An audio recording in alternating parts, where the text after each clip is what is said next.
Democratic Senator Dick Durbin of Illinois is the Assistant Senate Majority Leader. He's played an active role in these negotiations over the past few weeks. Senator, good to see you. Good morning. Thanks, Matt. Good to be with you.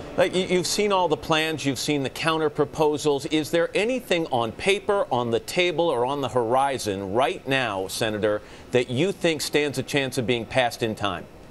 Yes, I think we're going to solve this, but I can tell you, we learned a bitter lesson. On Monday night, Speaker Boehner came to the American people and said, I have a plan to get us through a crisis and avoid the first default ever on the debt of the United States of America.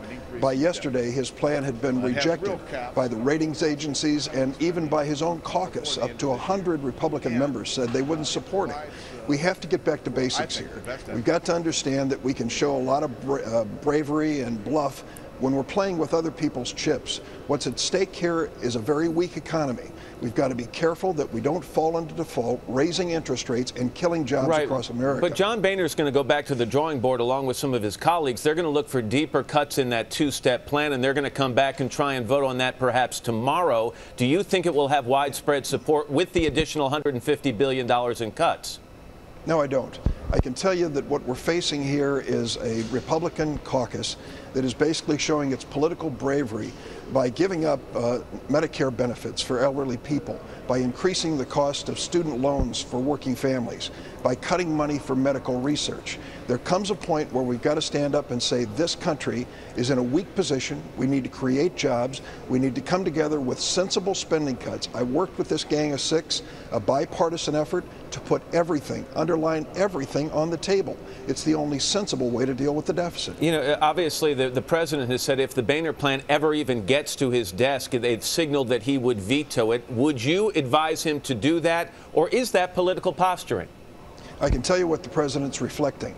We are told by the rating agencies that you quoted at the beginning of the hour that if we don't do something serious and meaningful, that if we don't address not only the debt ceiling but our debt, we're going to see America's credit rating reduced and the interest rates go up. The president doesn't want that to happen. That's a job killer. Speaker Boehner has to realize that this is more than the cheers of his caucus that he's looking for.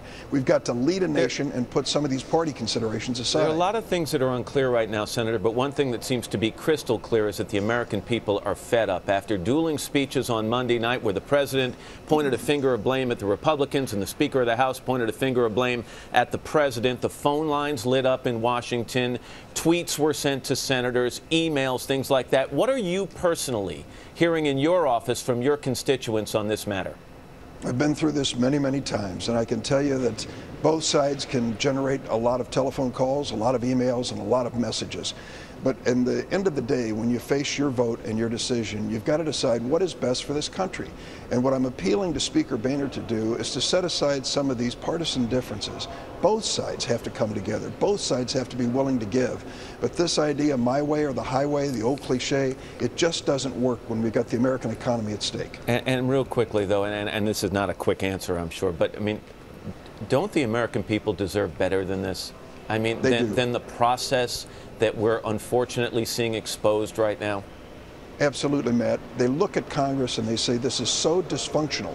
If you can't get it together and reach an agreement like grown-ups, for goodness sakes, we may need another team on the field. All right, Senator Dick Durbin. Senator, thank you for joining us this morning. I appreciate it. You're welcome.